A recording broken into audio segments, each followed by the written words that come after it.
Hello, dear class 7 students. Good morning to all of you. We are revising chapter 2, A Gift of Chapels in English Literature. Yesterday we revised part 1 of this chapter, and today we're going to revise part 2. You know, this story, A Gift of Chapels, has been written by Basant Surya. She is a Tamil writer and she is very popular for children's stories and translation work. So in this story, she has given the message that we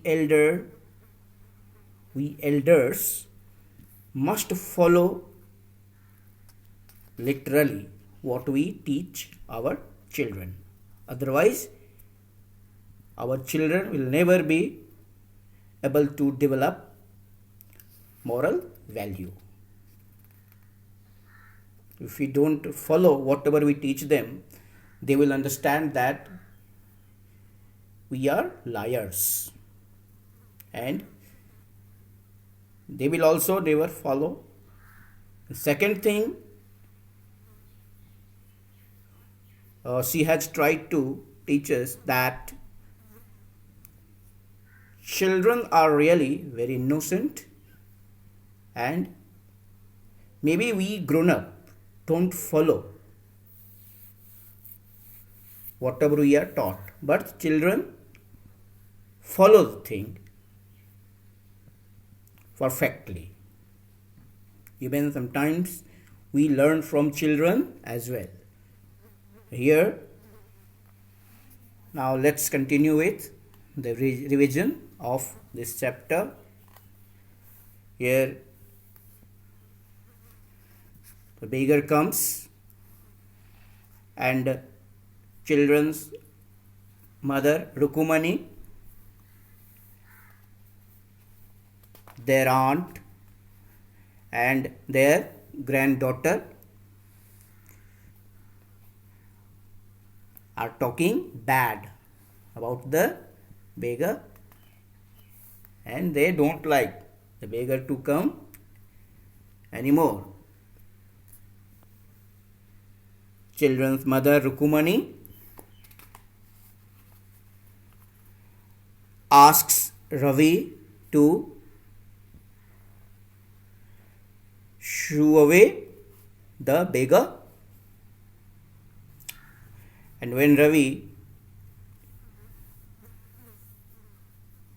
goes to drive the beggar away, beggar requests him to let him sit under the tree for some time, as it was scorching sun outside, and the children are shocked to find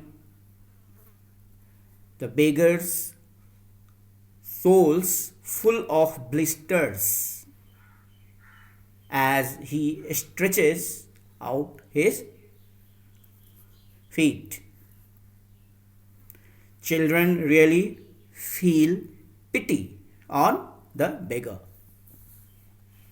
but nothing could have been done, as children's feet was too small and their size chappals will not fit the beggar. So suddenly they find the old chappals of music master, and they give the chappals to the beggar, and Ravi asks the beggar to leave the place very quickly and never come back again. Now, when the music master comes out and he is surprised not to find his chappals, he asks Lali to look for the chappals, and he starts complaining that he had bought that chappal for 1 month's salary and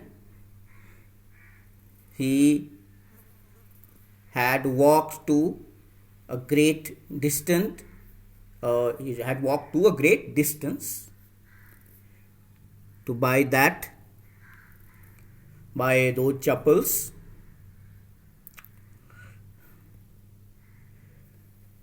Then Lali tells her mother, and Rukumani comes and she suspects that someone has stolen the chappals.